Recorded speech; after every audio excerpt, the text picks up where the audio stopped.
వర్షం కురిపించింది భారత్. దీంతో పాకిస్తాన్ కి మరో ఎదురు దెబ్బ తగిలింది. సో పహల్గామ్ దాడి తర్వాత చూస్తున్నాం భారత్ ఎటువంటి ఆంక్షలు విధిస్తుందనేది కూడా పాకిస్తాన్ మీద. ఈ నేపథ్యంలో కూడా అటు పాకిస్తాన్ కవ్వింపు చర్యలకు పాల్పడుతున్న తరుణంలో భారత్ కూడా ధీటుగా జవాబిస్తుంది. సో పాకిస్తాన్ కవ్వింపు చర్యలను కూడా ఎక్కడికక్కడ సమర్థవంతంగా తిప్పుకొడుతూ వస్తుంది భారత్. అయితే పాకిస్తాన్ మాత్రం తన వక్రబుద్ధినైతే పోనిచ్చుకోవడం లేదు. ఎప్పటికప్పుడు భారత్ ఎంతో సముచితంగా ఉన్నా కూడా పాకిస్తాన్ అయితే రెచ్చగొట్టే చర్యలకు పాల్పడుతూ అటు అర్ధరాత్రి వేళ కూడా ఇటు కాల్పులకు దిగుతుంది. డ్రోన్లతో కూడా కొన్ని ప్రాంతాల్లో అయితే కాల్పులకు పాల్పడుతుంది పాకిస్తాన్. దీంట్లో ఈ నేపథ్యంలోనే భారత్ పాకిస్తాన్ కు మరో భిక్షాకిచ్చిందని చెప్పాలి. అటు పాక్ పంజాబ్ లోని షేక్ జాద్ ఇంటర్నేషనల్ ఎయిర్పోర్ట్ పై దాడి చేసింది. సుమారుగా అటు ఎయిర్పోర్ట్ పై మిస్సైల్ వర్షం కురిపించింది భారత్. దీంతో ఎయిర్పోర్ట్ కూడా చాలా ప్రాంతాల్లో అటు ధ్వంసమైన ఘటన మనం చూస్తున్నాము. బిగ్ టీవీ స్క్రీన్ మీద విజువల్స్ కూడా మనం చూస్తున్నాము.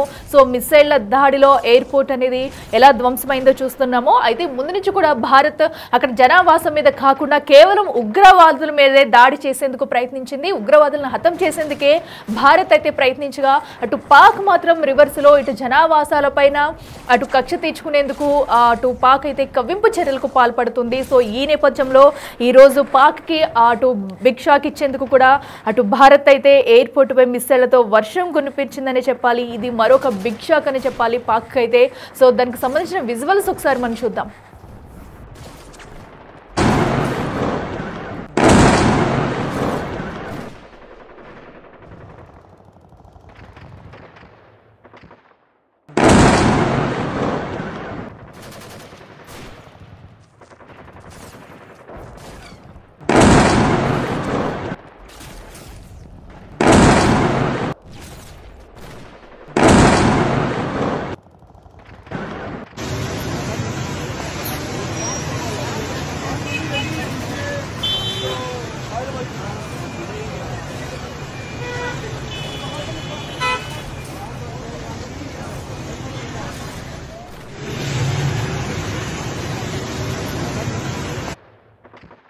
చూసాం కదా అటు పాకిస్తాన్ అటు పాక్ పంజాబ్లోని అటు ఎయిర్పోర్ట్ పై కూడా దాడి జరిగిన ఘటన మనం చూసాము. సో దీంతో అక్కడ ఉన్న ప్రజలంతా కూడా భయభ్రాంతులకు గురయ్యారని చెప్పాలి. ఇదే అంశానికి సంబంధించి మరింత సమాచారం మా ప్రతినిధి శివ అందిస్తారు ఢిల్లీ నుంచి. ఎస్ శివ, చెప్పండి. మనం చూస్తున్నాం పాక్ కవ్వింపు చర్యలకు భారత్ అయితే ముందు నుంచి కూడా ధీటుగానే జవాబిస్తూ వస్తుంది. అయినా కూడా పాక్ ఏ మాత్రం కూడా అటు తగ్గకుండా అటు కవ్వింపు చర్యలకు పాల్పడుతూనే ఉంది. అయితే ఈ రోజు కూడా మరి భారత్ మరొకసారి ధీటైన జవాబిచ్చింది.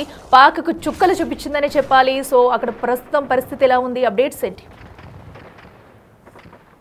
రైట్ అఖిల, పాకిస్తాన్ కు భారత్ మరో షాక్ ఇచ్చింది. ఎయిర్పోర్ట్ పై మిసైల్ వర్షం కురిపిస్తూ కూడా భారత్ దాడికి పాల్పడింది. ఇక పాక్ పంజాబ్ లోని షేక్ జాద్ ఇంటర్నేషనల్ ఎయిర్పోర్ట్ పై దాడి జరిగింది.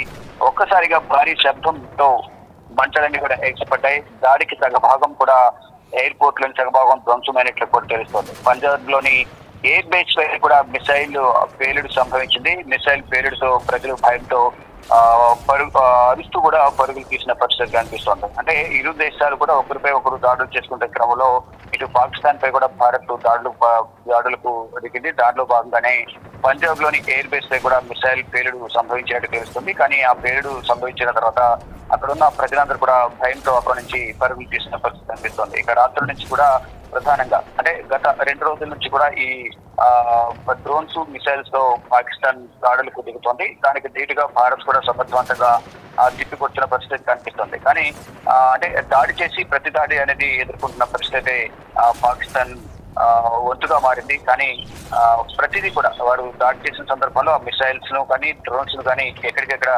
గగనతలంలోనే నిర్వీర్యం చేస్తూ గట్టిగా వదిలించే ప్రయత్నం అయితే భారత్ చేస్తుందని చెప్పాలి. ఎస్, మనం చూస్తున్నాము ఇటు భారత్ ఎన్నిసార్లు అటు పాక్కి బుద్ధి చెప్తున్నా కూడా ఎంతో సమాయత్తం చేసి ఆలోచించి కూడా చర్యలు తీసుకుంటున్న పాక్ ఇంకా కవింపు చర్యలకు పాల్పడుతుందని చెప్పాలి. సో దీనికి ఒక పులి స్టాప్ పడే అవకాశం ఉందా? పాక్ ఏమన్నా ఇప్పుడు వెనక్కి తగ్గే అవకాశం ఏమైనా కనిపిస్తుందా? రైట్, ఉగ్రవాద స్థావరాలే టార్గెట్ గా మేము దాడులు చేస్తామని భారత్ చెప్తుంటే సామాన్య ప్రజలు, సైనిక స్థావరాలు, ఆధ్యాత్మిక కేంద్రాలు, దేవాలయాల టార్గెట్ గా మేము దాడులు చేస్తామంటూ కూడా పాకిస్తాన్ దాడులకు తెగపడుతుంది. ఎక్కడ కూడా భారత్ వెనకడుగు వేసే ప్రసక్తి లేదంటూ కూడా వారు చెప్తున్నారు. అంటే ఉగ్రవాద స్థావరాలన్నీ కూడా మట్టు పెడతాము, ఉగ్రవాదాన్ని కూడా భూస్థాపితం చేస్తామంటూ కూడా భారత్ చెప్తోంది. కానీ ఇక్కడ సామాన్య జనం చనిపోయారు. సామాన్య జనం చనిపోవడానికి కారణమైన భారత్ పై మేము దాడికి సిద్ధంగా ఉన్నాం, మీరు కూడా సిద్ధం కండి అంటూ కూడా సవాల్ అయితే విసిరారు. సవాల్ విసిరి సామాన్య జన టార్గెట్ గా జమ్మూ కాశ్మీర్ కానీ సరిహద్దు ప్రాంతాల ప్రజలు, మరోవైపు గుజరాత్, రాజస్థాన్, ఇతర రాష్ట్రాల ఇతర సరిహద్దు రాష్ట్రాలు ఏవైతున్నాయో ఆ రాష్ట్రాల ప్రజలను టార్గెట్ గా చేసుకుని దాడులు చేస్తున్న నేపథ్యంలో వారు కూడా భయానికి కాలు దూసిన పరిస్థితి కనిపిస్తోంది. కానీ దానికి భారీ మూల్యం చెల్లించుకోవాల్సిన పరిస్థితి కూడా పాకిస్తాన్ కు ఏర్పడింది.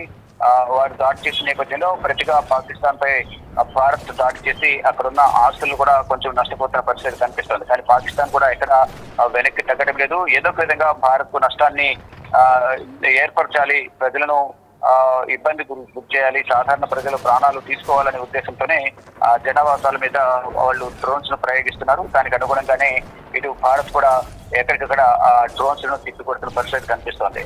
కానీ ఇప్పట్లో ఈ దాడులు ఆగుతాయా లేదనేది కూడా ఫర్దర్ గా వేచి చూడాల్సింది. కానీ ఆ పాకిస్తాన్ మాత్రం ఏదో ఒక మూల నుంచి ఏదో ఒక విధంగా పాకిస్తాన్ భారత్ సరిహద్దులను ఉద్రిక్తలు చోటు చేసుకున్నాయి.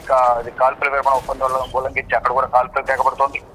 మరోవైపు ఇక్కడ డ్రోన్స్ ద్వారా దాడులు చేస్తూ మరోవైపు చొరబాటు యంత్రాన్ని కూడా పాకిస్తాన్ ప్రయత్నిస్తోంది. ఇదంతా కూడా ఏదో ఒక విధంగా భారత్ కు నష్టం చేకూర్చాలనే ఉద్దేశంతోనే పాకిస్తాన్ దాడులు చేస్తున్నట్లుగానే కనిపిస్తోంది. కానీ పాకిస్తాన్ చేస్తున్న ఈ దాడులను సమర్థవంతంగానే భారత్ తిప్పికొడుతుంది. కానీ దీనికి ఫుల్ స్టాప్ ఉంటుందా లేదా అనేది కూడా చూడాల్సి ఉంది.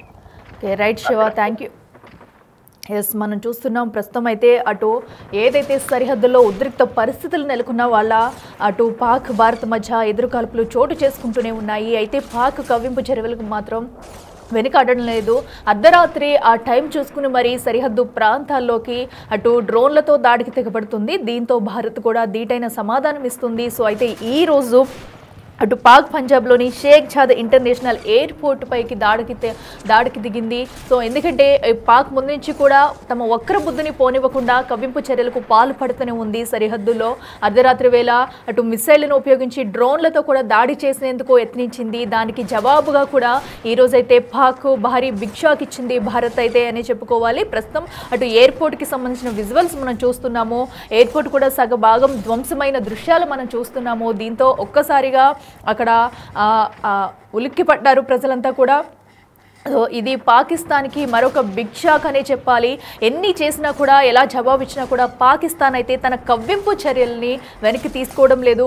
అర్ధరాత్రి వేళ ఘటనకు పాల్పడుతూనే ఉంది. అయితే దీనికి తగ్గట్టుగానే ఇంకా పాకిస్తాన్ ఈ చేస్తున్న ఘటనలకు భారీ మూల్యం చెల్లించుకోక తప్పదంటూ కూడా భారత్ హెచ్చరిస్తూనే ఉంటుంది. అయినా కూడా పాకిస్తాన్ అయితే తన కవ్వింపు చర్యలను విరమించుకోవట్లేదు. మరో పక్కనైతే కాల్పుల విరమణ ఒప్పందాన్ని ఉల్లంఘిస్తూ కాల్పులకు తెగపడుతుంది. సరిహద్దు ప్రాంతాల్లో అర్ధరాత్రి వేళ కూడా అటు ప్రజల నివాసాలకు సంబంధించి అటు జమ్మూ కాశ్మీర్ ఎయిర్పోర్ట్కి సంబంధించి కూడా వరుస దాడులకు పాల్పడుతూనే ఉంది. వరుస దాడులకు పాల్పడుతూ భారత్ను రెచ్చగొట్టే ప్రయత్నాలు చేస్తుంది. ఏదో విధంగా నష్టం కలిగించాలి భారత్కు అనే నేపథ్యంలోనే పాకిస్తాన్ కేవలం ఈ దాడులకు పాల్పడుతుంది. ఎందుకంటే ఒకవేళ యుద్ధం కనుక చేస్తే పాకిస్తాన్ దగ్గర సరైన సంఖ్యాబలం లేదు, అటు ఆర్మీ నుంచి కానీ ఎటు నుంచి కూడా లేదు. అయినా కూడా పాక్ దుందుడుకితనం దీనికి నిదర్శనం అని చెప్పొచ్చు. అర్ధరాత్రి వేళ కూడా కవ్వింపు చర్యలకు పాల్పడుతూ డ్రోన్లతో అటు జనావాసాల మీద విరుచుకుపడే ప్రయత్నం చేస్తుంది. అయితే అంతే ధీటుగా భారత్ కూడా ఇటువైపు నుంచి అయితే సమాధానం ఇస్తుంది. సో అక్కడి నుంచి వచ్చిన అటు డ్రోన్లను కానివ్వండి, మిసైళ్లను కానివ్వండి, గగనతలంలోనే భారత్ అయితే సమర్థవంతంగా తిప్పుకొడుతుంది. ఇది అయితే ఈ రోజు జరిగిన ఎయిర్పోర్ట్ ఘటనకు సంబంధించి కూడా ఇది పాకిస్తాన్కు మరొక బిగ్ షాక్ అనే చెప్పాలి. అయితే ఇప్పుడైనా పాక్ తన తీరు మార్చుకుంటుందా లేదా అనేది కూడా ఉత్కంఠంగా మారింది. అయితే ఇప్పటికీ ఘటనలకు సంబంధించి అటు ప్రధాని మోడీ కూడా వరుస సమావేశాలు నిర్వహిస్తున్నారు. అసలు ఏం చేయాలి, దీనికి ఫుల్ స్టాప్ ఎక్కడ పడుతుంది, ఒకవేళ ఇప్పటికే అటు త్రివిధ దళాలకి ఆర్మీ కూడా ఫ్రీ హ్యాండ్ అయితే ఇచ్చారు ప్రధాని మోడీ. దీంతో అటు సరిహద్దుల్లో కూడా హై అలర్ట్ ప్రకటించింది. సో భారత ఆర్మీ సైన్యం కూడా అంతే అలర్ట్గా ఉంటూ ఎప్పుడు ఏ ఘటన జరిగినా వెంటనే దాన్ని సమర్థవంతంగా తిప్పుకొడుతూ పాక్కి చుక్కలు చూపిస్తుంది. ఈ నేపథ్యంలో ఈ రోజు జరిగిన దాడిలో సో అటు పాక్ అయితే ఇది మరొక బిగ్ షాక్ అనే చెప్పాలి. సో ఇప్పుడైతే అటు ప్రస్తుతం ఎయిర్పోర్ట్ ధ్వంసం కారణంగా పాక్ వెనక్కి తగ్గుతుందా లేదా అనేది చూడాలి.